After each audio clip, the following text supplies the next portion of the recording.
Regina, Mater misericordiae, vita dulcedo, estes nostra salve. The Lord be with you. A reading from the Holy Gospel according to Luke.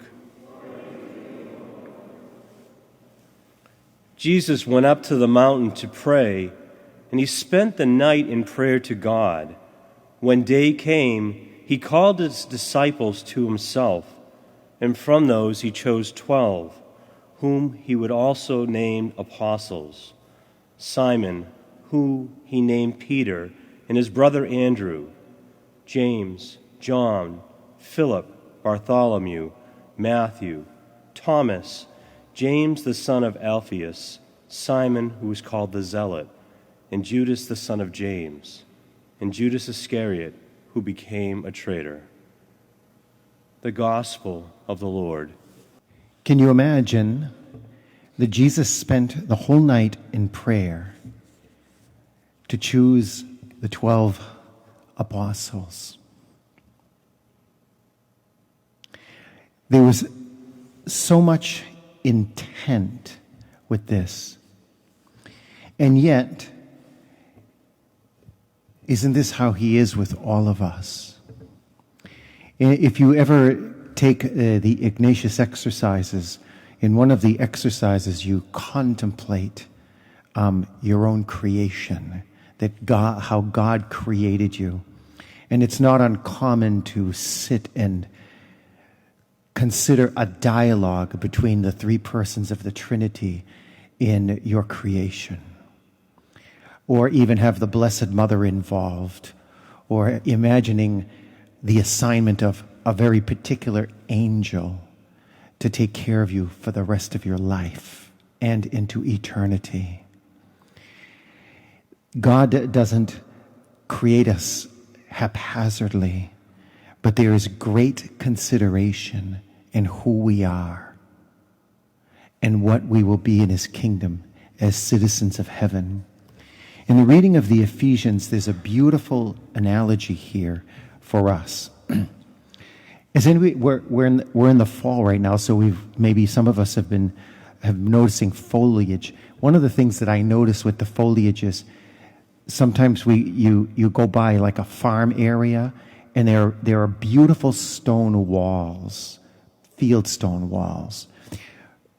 Stones taken with all kinds of odd shapes and somehow fitted together to make a beautiful structure. And this is sort of what St. Paul is talking about. You could draw this analogy that we are built together to grow into a temple. We're all individual little pieces, but somehow God created us all that way, all these individual pieces, and he has the plan for fitting us all together to make a beautiful structure. No one is an accident. No one who exists is an accident. Every single one of us has been created with loving intent. And the mystery of the truth of the revelation of how and why we were created and the full meaning can be hinted at in our own spiritual life as we draw close to God and get to know him. Or it will be fully disclosed when we stand before him and see everything. I met yesterday, I had lunch with an old friend, and they hadn't seen me since before I left for the seminary, and they came to Mass here. And in our conversation over lunch, I said, I think I ended up doing what I was made for. And they looked at me and they said, that was very obvious while you were saying Mass. So I know this is what I'm supposed to be doing. There's a lot I don't know, and I'll see the full reality of that at some other time. But this is why we draw close to Jesus in the sacraments. This is why we read his word.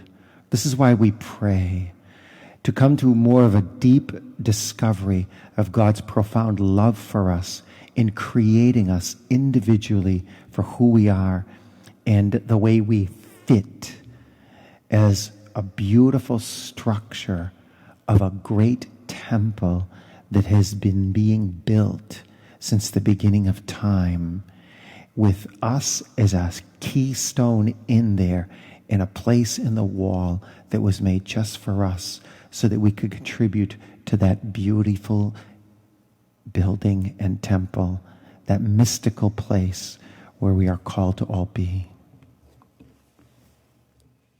Regina Celi, letare, alleluia, qui